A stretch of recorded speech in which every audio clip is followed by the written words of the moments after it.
How's it going, guys? Gordon here. Wanted to show you a new vehicle I've been working on. It's March. It's a beautiful day today, very clear day here in the Smoky Mountains of East Tennessee. This 1980 Scout, it is a California Scout. I shipped it from California, which I do these days since most of them are pretty solid, rust-free vehicles from California. I've been cutting out rust my entire life, and if this thing was born in Tennessee, it would be rusted to the ground unless somebody rebuilt the entire thing. These kind of vehicles do not exist anymore that I know of, that can be restored like this one could be restored. This 345 727 transmission, automatic, with the Dana 20 transfer case. Maybe 373s. It was definitely lower than normal. I think they're either 373s or 354s. I can't remember, but the gearing's actually pretty good on this one, especially for a California. It had all the smog stuff on it. It has to pass emissions out there in California if it's 1974 and newer. So this vehicle has a catalytic converter on it. It had all the smog pump and all the smog stuff. I took all that off, still left the catalytic. I'm probably gonna put a new exhaust system on it at some point. But it's very, very quiet, which I'm not used to when it comes to my internationals. I usually put turbos or something on it to give it a little rumble. And I don't know if I can live with it so quiet, but it's actually kind of refreshing because I'm used to using open headers when I restore these things. So I wake up all the bears around here. But the grill, when I got the grill, it was all hacked up. It's the plastic grill from 1980 with the square headlights. I wanted to keep it, but it was so hacked up, and I had this 1974 grill in the barn, so I actually pulled it out, did a little bit of sanding on it, did a paint job, and I actually had an international emblem for it. The grill cover, the chrome grill cover that was on the 74, I still have it. It's not great. I think it looks pretty cool, just all metal. I used to do that on the 74s back in the old days, is just take the center out of it and just use it like that, because I liked it better. But when you get these vehicles and they've been sitting for a long time like this one has, it's set since 1992, I believe is the last registration it had. Everything in it needs to be changed. The fluids, all the hoses, gaskets, definitely valve cover gaskets, just different odds and ends mechanically that has to be gone through. This one, apparently the owner got frustrated with it or whatever. He just let it sit. It needed a new rebuilt carburetor on it, which this got thermoquad, which I like thermoquad. It actually runs and starts really good. It's pretty original. Like I said, I took all the smog crap off of it, and I'm gonna power wash it when it gets a little bit warmer. It's been very cold and rainy, and hadn't really felt like doing that sort of thing, but I'll get under it, power wash everything, get all the grease off of it, clean it up good, and it'll look pretty good. So the original color of this vehicle was doo-doo brown. You can see it right there. So there's the original color. This, I'm pretty sure, well, I don't know for sure. Somebody's painted this, or it came this way. It may have been two-tone this way. You normally see like a brown with a white top, or I've never seen one with this color top on it with a brown. But I'll get into the line setting ticket and really figure it out. It'll never go back this combination. If I repaint it, it's not gonna be that color. So I kind of have some ideas of what I want to do on the exterior, but not sure yet. Bench seat, which I've never had one with the bench seat in the front on the Scout 2. I normally put buckets in it. unless it's a pickup. I have had a few pickups with bench seats, but I like these. They're pretty comfortable. Not the original fabric.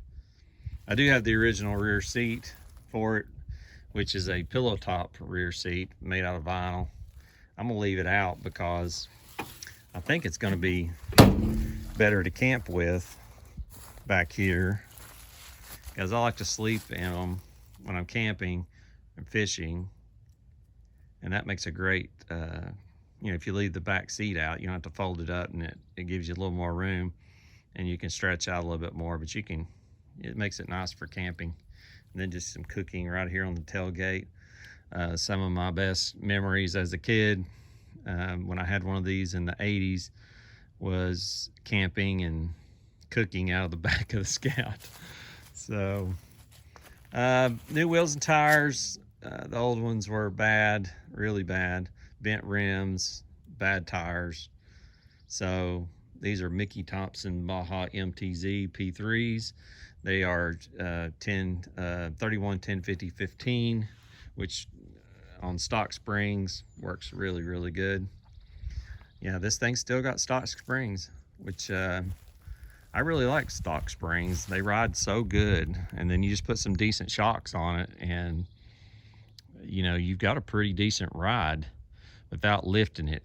You know, I hate lifting one and then you lose the drivability of it. So there's always a fine line between, you know, modifying them or leaving them original.